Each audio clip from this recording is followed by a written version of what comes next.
आगे बढ़ते हैं तो संत सरभंग महाराज का दिव्य पावन आश्रम दिखाई पड़ता है। उस आश्रम में भगवान आते हैं, सरभंग ऋषि के आश्रम पर आते हैं। आने के पूर्व ही मार्ग में देखा एक दिव्य रथ में हरे हरे रंग के घोड़े जुते हुए। वो रथ और वो घोड़े, रथ के घोड़े पृथ्वी का स्पर्श नहीं कर रहे। सबसे विशेष बात, दिव्य पताका। और उस रथ के मध्य भाग में देवराज इंद्र बैठे हुए थे। देवराज इंद्र के आगे पीछे बहुत से देवता करबद्ध खड़े हुए थे और सरभंग मुनि महाराज उनकी पूजा कर रहे थे। ऐसे दिव्य विमानारूढ़ रथारूढ़ इंद्र महाराज को देखा। लक्ष्मण से कहा, श्री सीता जी से कहा, लक्ष्मण, हे श्री सीता जी, देखो इंद्र जी हैं, इनका दर्शन करो। इन देवताओं का दर्शन बड़े भाग्य से होता है। इन देवताओं का दर्शन सबको दुर्लभ नहीं है। घोड़ों के द्वारा सक्रोपयानम तम परिपृक्षति राघवा।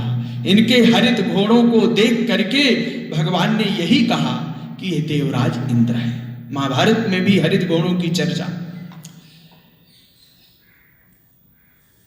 श्री महर्षि वाल्मीकि जी लिख रहे हैं कि जब इंद्र महाराज ने रघुनंदन राम को आते हुए देखा, तब तुरंत वहां से मिलकर के अपने इंद्रलोक को चले गए। जब रघुनंदन राम जी आए, देखो प्रथम पदार्पण हो रहा है सरभंग मुनि के आश्रम पर। थोड़ा अपने आप को अतीत की ओर ले चलें, उस काल में ले चलें, उस अवधि में ले चलें जिस समय रघुनंदन राम की वो कृपा सरभंग मुनि को प्राप्त हो रही है। भगवान राम ने पूछा, ये कौन आए थे आपके पास? कहा, महाराज देवराज इंद्र आए थे मुझको ले चलने के लिए। देवराज इंद्र आए थे मुझको ले चलने के लिए। कहां ले चलने के लिए? ब्रह्मलोक। तो आप गए क्यों नहीं? आप चले जाते, आप चले जाते, क्यों नहीं गए? तो कहा, महाराज इसलिए नहीं गए कि मैंने सोचा कि जब आप आ रहे हैं, अब आप मेरी कुटिया के पास हैं, नजदीक हैं, तब आपका बिना दर्शन किए यहां से जाऊंगा तो अच्छा नहीं होगा। इसलिए महाराज, अहं ज्ञात्वा नरव्याघ्र वर्तमान मधुरतः ब्रह्मलोकं न गच्छामि त्वाम दृष्ट्वा प्रियातिथि। आप जैसा अतिथि किसी भाग्यवान को ही प्राप्त होता है। हे रघुनंदन, हे राघव, जिसके आप अतिथि बनते हो उसकी अहोभाग्य। मैं तो यह मानता हूं कि जिसको आप स्वीकार करते हो, जिसको आप अपना बनाते हो, उसी को आपका दर्शन होता है। हे स्वामी, आप जैसे प्रिय अतिथि को प्राप्त करके, आप जैसे प्रिय अतिथि की सेवा किए बिना मैं अगर चला जाता तो क्या मेरी तपस्या सफल होती? हे मेरे स्वामी, अब आप आए हैं, इसलिए अब आपकी कृपा प्राप्त करके मैं यहां से जाऊंगा। पुनि आए तां मुनि सरभंगा, पुनि आए तां मुनि सर जहां पुनि आए जहां, पुनि आए जहां मुनि सरभंगा। सुंदर सुंदर अनुज जानकी संगा, सुंदर अनुज जानकी संगा। ऐसे रघुनंदन श्री रामचंद्र जी को शरभंग महाराज ने देखा, स्वागत किया, कहा प्रभु अब आप आ गए हैं, अब हम ब्रह्मलोक जाएंगे, आपके साकेत धाम जाएंगे। तो कहा कैसे जाएंगे? कहा प्रभु आप कुछ देर यहां पर खड़े, पश्चात गात्र, मुझको देखें, आप कुछ समय तक मेरा निरीक्षण करें। कहा कब तक? कहा जब तक ये मेरा शरीर शांत न हो जाए। भीष्म पितामह की तरह सदैव देवो भगवान प्रतीक्षताम कलेवरे यावदिदं भिनोम्य। शरभंग मुनि जी कह रहे कि पश्यतात मम गात्रम। कहा कितनी देर? कहा मुहूर्तम, कुछ मुहूर्त ही आप मेरे इस गात्र को देखें, मेरे शरीर को देखें। अच्छा, भगवान की परिक्रमा किया, स्वागत किया, ध्यान किया और अपने इस पांच भौतिक शरीर का परित्याग कर रहे हैं शरभंग जी महाराज। भगवान के देखते देखते महर्षि वाल्मीकि जी की रामायणांतर्गत शरभंग लीला का, मोक्ष लीला का वर्णन भावपूर्ण शब्दों में गोस्वामी जी महाराज ने वर्णन किया है, बहुत सुंदर शब्दों में। हम संक्षिप्त में केवल भावार्थ लेते हैं। महर्षि शरभंग जी जब अपने शरीर का परित्याग किया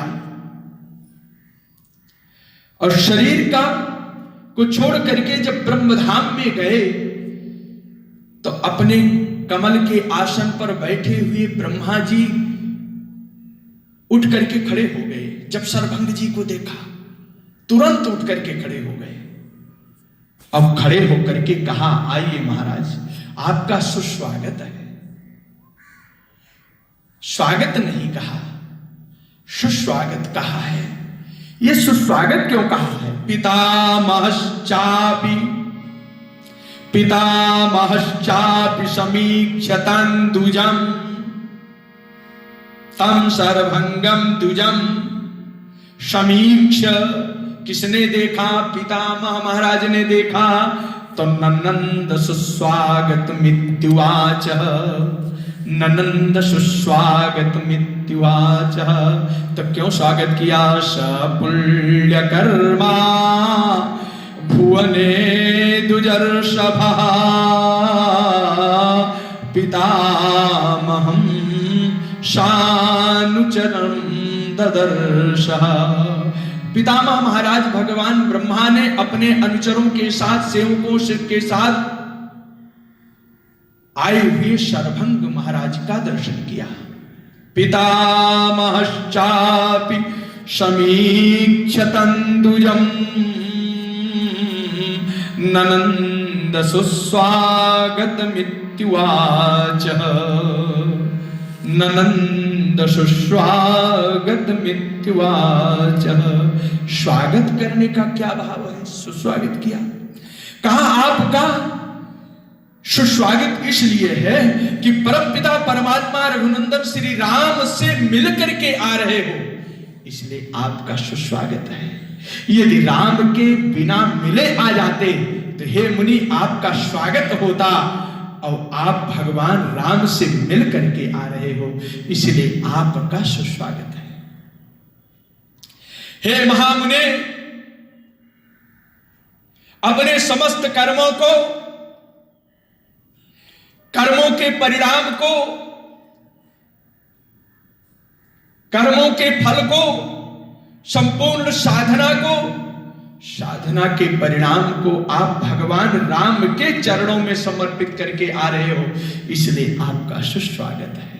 जोग यज्ञ जप तपो व्रत कीन्हा, जोग यज्ञ जप तपो व्रत कीन्हा, प्रभु कहाँ देई भगति बर लीन्हा, प्रभु कहाँ देई भगति बर लीन्हा।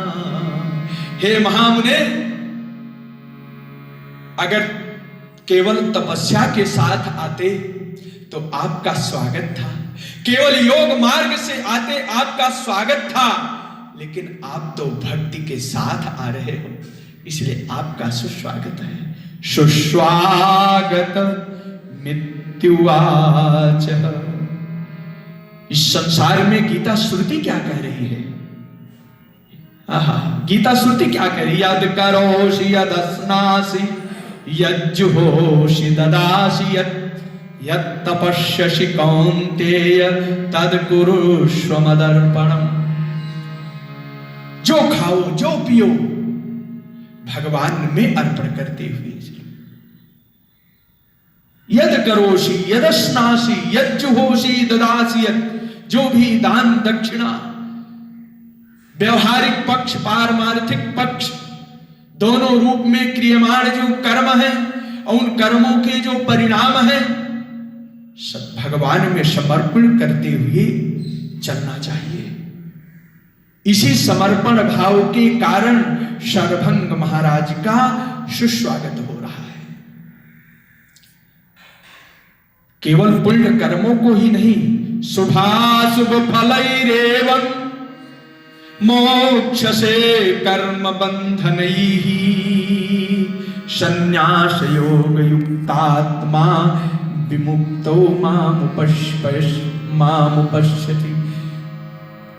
शुभाशुभ जितने प्रकार के कर्म हैं, उन समस्त कर्मों को साधक को भगवान में समर्पित करना चाहिए, समर्पित करना चाहिए। विमुक्तो मामुपश्यति, तब वह मुझको कहीं प्राप्त करता है। ऐसे योगात्मा, ऐसे शरभंग महाराज का जो पावन चरित्र है, परम समर्पण का चरित्र है, और इस समर्पण के द्वारा जब भगवत कृपा से भगवत लोक की प्राप्ति होती है, तो गीता श्रुति का आदेश है कि फिर उसका परावर्तन नहीं होता है, संसार में आगमन नहीं होता है। मामुपैत्य पुनर्जन्म दुःखालयेम शाश्वतम् नाप्नुवन्ति महात्मानः संसिद्धिं परमांगताः। परम गति को प्राप्त हो जाता है। और रही बात ब्रह्मा से लेकर एक दिन के पर्यंत, चीटी पर्यंत जितने भी हैं, सब परमात्मा से आवृत। आब्रह्म भुवनान् लोकाः पुनरावर्तिनोऽर्जुन, ये सब पुनरावर्ती हैं, लेकिन मामुपेत्य तु कौन्तेय पुनर्जन्मो न विद्यते। इसलिए आचरण पितामहश्चापि और समीक्ष तंदुजम् अननन्द सुस्वागतमेत्युवाचः ननन्द सुस्वागतमेत्युवाचः। ऐसे परमपिता परमात्मा श्री शरभंग जी महाराज मिलते हैं, और इसके पश्चात शरभंग महाराज तो चले जाते हैं ब्रह्मलोक, और 21 प्रकार के वो संत आ रहे हैं। 21 प्रकार के संत आ रहे हैं, सावधान, इनका स्वागत करना है। 21 प्रकार के संत हैं, और ये संत बड़े पवित्रांतःकरण वाले हैं, भूतांतःकरण वाले हैं।